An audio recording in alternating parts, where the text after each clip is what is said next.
ঢাকা জেলা উত্তর ডিবি পুলিশের বিশেষ অভিযানে আশুলিয়ার পল্লীবিদ্যুৎ এলাকা থেকে সোমবার দুজন পেশাদার মাদক ব্যবসায়ী আটক করা হয়।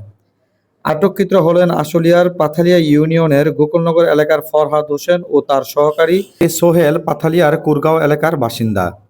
অভিযান চালিয়ে তাদের কাছ থেকে ৫৬০ পিস নেশাজাতীয় ইনজেকশন জি প্যাথিডিন ও ৫৮০ পিস নেশাজাতীয় ইনজেকশন জি মরফিন এবং মাদক বিক্রির কাজে ব্যবহৃত একটি হুন্ডা হর্নেট মোটরসাইকেল সহ তাদের গ্রেপ্তার করা হয়।